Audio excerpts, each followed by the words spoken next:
गुरुदेव, मनुष्य के सिवाय अन्य योनियों के बारे में कुछ बतावें।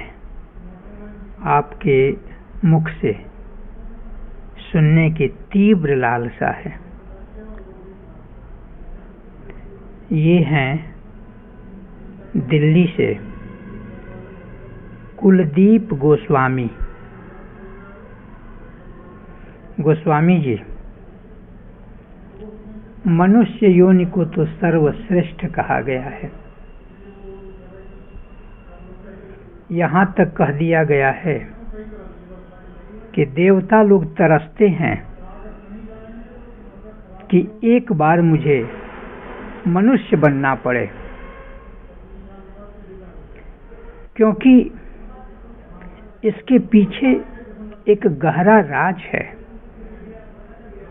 ये क्यों नहीं कोई कहता कि कौवा बनना पड़े, गधा बनना पड़े, कुत्ता बनना पड़े? नहीं, देवता लोग भी चाहते हैं कि मुझे मनुष्य बनना पड़े। क्या राज है? मनुष्य अगर चाहे तो अपने से पृथक योनियों से संबंध जोड़ सकता है, उनकी भाषा समझ सकता है, उनकी राजनीति जान सकता है। इतनी क्षमता मनुष्य के भीतर है। मनुष्य ऋषि, मुनि, देव ये सब बन सकता है, अगर वह तपस्या करे तो। तपस्या न करे तो अपने से निम्न योनियों में भी उतर सकता है। आप यहाँ जान लें कि जैसे मनुष्य की राजनीति है, मनुष्य का समाज और संबंध है, मनुष्य की एक दुनिया है, उसी तरह से इतर योनियों में भी समाज है, उनकी भाषा है, उनका मिलना जुलना है, उनका संगठन है, उनका ज्ञान भी है। सबके पास जो मैंने अभी कहा ये है, सब योनियों में है। वे भी अपना समझते हैं हित और अनहित, लेकिन मनुष्य की खासियत क्या है? यही है कि वह अपने तपबल से, अपनी क्षमता से, अपने से भिन्न योनियों से नाता जोड़ सकता है।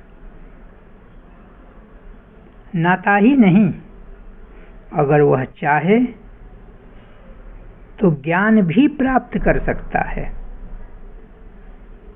और वह ज्ञान एक विज्ञान होगा। जब मैं विज्ञान कहता हूं तो उसको फिजिक्स, केमिस्ट्री मत समझ लीजिएगा। यह विज्ञान नहीं, मैं किसी और विज्ञान की बात करता हूं। उन योनियों में जो जीव हैं, जो आत्माएं हैं, उनसे संपर्क करके और गहरे से गहरे ज्ञान को, जानकारी को मनुष्य प्राप्त कर सकता है। जैसे कौवे का समाज है, पक्षियों का, मनुष्य जैसे धरती पर है, वे वृक्षों पर, आकाश में गमन करते हैं। मनुष्य के राजनीति से उन्हें कोई लेना देना नहीं है, और मनुष्य को भी उनके समाज से कोई मतलब नहीं है। ठीक उसी तरह से सूक्ष्म शरीर में भी अनेक योनियां हैं, जिनसे मनुष्य का सीधा सीधा कोई लेना देना नहीं है, लेकिन अगर मनुष्य चाहे तो संबंध बना सकता है, और वह संबंध एक चमत्कारी होगा। ऐसे संबंध सदा से मनुष्यों में कुछ खास लोग बनाते रहे हैं, और उन्हें चकित दृष्टि से, आश्चर्यजनक निगाह से लोग देखते भी रहे हैं। कुछ लोग तो जादू भी कह देते हैं, जैसे डाकिनियां हैं, जिसको डायन भी कहते हैं। डाकिनियों में महाबल होता है, उनका अपना समाज है और उनकी अपनी व्यवस्थाएं हैं, अपनी भाषाएं हैं। और अगर मनुष्य से टकरा जाएं, आकस्मिक रूप से अगर मुलाकात हो जाए, तो मनुष्य में कुछ विचित्रताएं आ जाती हैं। 84 लाख की संख्या कम है, इतने शरीर हैं, और मनुष्य की खूबी है, मनुष्य ध्यान से, जप से, तपस्या से बहुत कुछ कर सकता है। आज फटी फटी आंखों से आप जो देख रहे हैं गोस्वामी जी, विकास की सीमा, विकसित सीमा, उत्तुंग सीमा, यह कुछ भी नहीं है। अभी आश्चर्य तो आपको तब होने लगेगा जब कोई व्यक्ति उनसे संबंध जोड़े और ज्ञान की बातें आपको बताने लगे। देवों से संबंध, यक्षों से, किन्नरों से, नाग जाति से, गंधर्व से, ये सब अनेक प्रकार के शरीरधारी हैं। ये पद है जिस पद पर की कोई आत्मा पहुंचती है, और ये पद कम शक्तिशाली नहीं होते। अगर किसी को किसी यक्ष की सिद्धि हो जाए, तब देखिए उसके चमत्कार। अगर किसी यक्षिणी की सिद्धि हो जाए, तब देखिए उसका चमत्कार। और जो मैं कह रहा हूं, इसे ऐसा मत समझ लें कि यह कल्पना है। यह कल्पना नहीं है, लेकिन आपको कल्पना प्रतीत होता है, इसलिए कि आप के आमना सामना उन शक्तियों से नहीं होता है। उनको भी क्या फिक्र है, उनको भी क्या मतलब है कि आपसे संबंध जोड़ें। जुट जाए, अचानक भी कभी कभी हो जाता है। जैसे आपको कोई मतलब नहीं है उन लोगों से, उन लोगों को भी कोई मतलब आपसे नहीं है। जितने शरीरधारी आत्माएं हैं, सब अपने अपने शरीर से चिपके हुए हैं। जैसे आपका शरीर जैसे बहुत प्यारा है आपके लिए, उनका भी शरीर उन्हें बहुत प्यारा लगता है। लेकिन अगर आप रोगी हो जाएं, तो भी शरीर त्याग करना नहीं चाहेंगे। उसी तरह से वे आत्माएं अगर दुखी हों, भटकने वाली हों, तो भी शरीर का त्याग नहीं चाहती, और जब तक वो त्यागेंगी नहीं, तब तक किसी अन्य शरीर में जाएंगे नहीं। इस सब के पीछे कर्म है। जो जैसा कर्म किया है प्रतिफल के रूप में उन्हीं शरीरों को प्राप्त हुआ है। यही सृष्टि की व्यवस्था है, यही ब्रह्मांड की व्यवस्था है। इसलिए कर्म पर सबसे अधिक ध्यान दिया जाना चाहिए। हाँ, एक और बात समझिए, जैसे आप पिछले जन्म में क्या थे, आज इस जन्म में उससे कोई मतलब नहीं है। फिर अगले जन्म में क्या बनेंगे, उससे इस जन्म का कोई लेना देना नहीं है। आज आपके माता पिता बहुत प्यारे, उसी तरह से फिर किसी शरीर में कोई माता पिता, और वहाँ भी वही प्यार का संबंध। ऐसे ही चलता है। यही तो माया है, यही तो वैष्णवी माया है। सुना है हमने कि भगवान श्री कृष्ण जब यशोदा जी को मुख खोलकर विराट रूप का दर्शन कराते हैं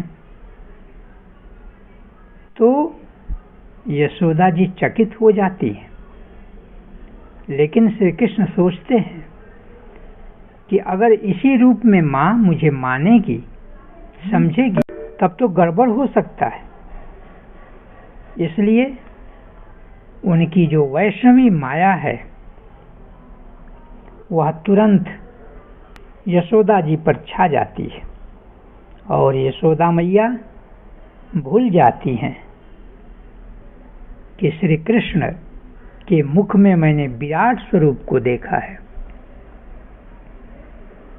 लेकिन जो ज्ञानी होता है, तपस्वी होता है, योगी होता है, वो अपने पिछले संबंधों को जानता है, इसलिए मोह से मोहित नहीं होता और वैराग्य को धारण करता है।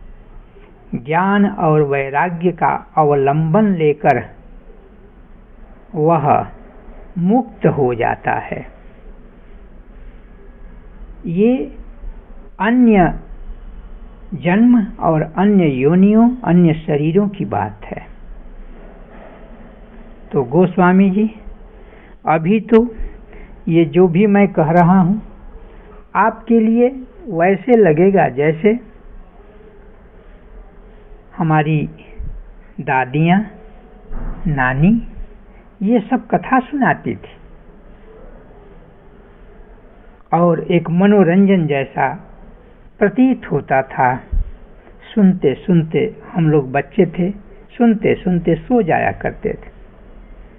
तो ये कथा जैसा लगेगा, लेकिन ये कथा जैसा है नहीं। सूर्य के विषय में, चांद के विषय में, धरती के विषय में, आकाश के सितारों के विषय में और गहरा ज्ञान संभव है जो मशीन के माध्यम से संभव नहीं है उतना, और क्षण क्षण हो सकता है। सिर्फ आपको उस सूत्र को पकड़े रहना पड़ेगा, बस। जिस सूत्र का दूसरा नाम योगाभ्यास या तपस्या या ध्यान है। इसीलिए यह हमारा देश नमूना रहा है, धरती पर नमूना रहा है, आदर्श रहा है। आपने भी सुना होगा, कई लोग ऐसे हुआ करते थे जो आशीर्वाद दे देते थे वरदान स्वरूप, और वह घटित हो जाता था। और ऐसे भी लोग जो शाप देते थे और वह भी प्रत्यक्ष हो जाता था। ये कैसे हो जाता है? इसका क्या विज्ञान है? मैं जो कह रहा हूं यह तो एक समुद्र में एक बूंद की तरह कह रहा हूं। हिंदू शास्त्रों में, सनातन में 8 सिद्धियां, इनकी जो चर्चा है, आज कौन सिद्धियों पर काम कर रहा है, कौन प्रयोग कर रहा है? लेकिन करना चाहिए। अगर कुछ देखना है, अगर कुछ समझना है, तो निर्भय होकर आगे बढ़ना चाहिए और उन सूक्ष्म आत्माओं से, सूक्ष्म शरीरधारियों से संपर्क करके और वृहद ज्ञान प्राप्त किया जा सकता है। लोग मरघट में साधना करने जाते हैं, इसका क्या कारण है? मरघट में प्रेतात्माएं रहती हैं। अगर वहां आप रात बिताते हैं तो उनसे आमना सामना आसान हो जाता है, लेकिन आपकी निर्भयता आवश्यक है। अगर आप बिल्कुल नहीं डरते हैं तो उनके आकार प्रकार को देखकर उनकी गतिविधियों से आप प्रभावित नहीं होते, और जब उन्हें पता चल जाता है कि यह मनुष्य बड़ा ही निर्भीक है, तो आपके सामने उन्हें झुकना पड़ता है और वे भी कहते हैं कि बोलिए, मैं आपकी क्या सेवा करूं। तो ऐसी स्थिति में मरघट की साधनाओं की चर्चा आपको कहीं न कहीं सुनने को मिलती होंगी। अब तो उसमें बहुत कुछ दोष भी आ गए हैं, बहुत ढोंग भी हो गया है। मनुष्य अपने स्वार्थवश ढोंगी बनकर स्वार्थ सिद्धि कर रहा है, शोषण कर रहा है। और आजकल तो मैं देख रहा हूं कि सो करके जगता है आदमी, तब से लेकर जब तक सो नहीं जाता तब तक द्रव्योपार्जन में लगा रहता है। उसको सुध बुध नहीं है कि इससे पृथक भी कुछ है, इससे भिन्न भी कुछ है। और ऐसे लोग भी मिल जाते हैं जो अपने तौर तरीके से पढ़े लिखे इंसानों को भी भ्रमित करते हैं। लेकिन याद रखिए, वे इंसान भ्रमित भी हो जाते हैं, लेकिन यह भ्रम बहुत दिनों तक नहीं चलता, खुलासा हो जाता है। सिर्फ एक सत्य है जो आपको कभी भ्रमित नहीं कर सकता, आज भी है, हजारों वर्ष पहले भी था और रहेगा। इसलिए गोस्वामी जी मनुष्य से इतर जो योनियां हैं उनकी कहानी, उनके विषय में जानकारियां अनगिनत है, असीमित है। और इसे किसी सफल गुरु के संपर्क से, याद रखिएगा, सफल गुरु मिलना अत्यंत कठिन है। और कलिकाल में इस समय तो जीवन बीत जाता है गुरु को पहचानने में, और इष्ट इनकी सहायता से आदमी उन रहस्यों को जान सकता है। तो मैं जो कह रहा हूं अब इससे आगे कहना नहीं चाहता, इसलिए कि आगे की अगर आप सुनेंगे तो बस कथा जैसे सुनते रहेंगे, कुछ हाथ तो लगेगा नहीं। इसलिए मैं जैसे औरों के साथ मैं करता हूँ, आपके साथ भी कर रहा हूँ। मैं आपका आवाहन करता हूँ, आप तपस्वी बनिए। आप उन सूक्ष्म शक्तियों की जानकारी के लिए योगाभ्यास कीजिए, तपस्या कीजिए, ध्यान कीजिए, मन को एकाग्र कीजिए, सब कुछ हो जाएगा। आपने मुझे इतना सुना, इसके लिए आपको बहुत बहुत धन्यवाद।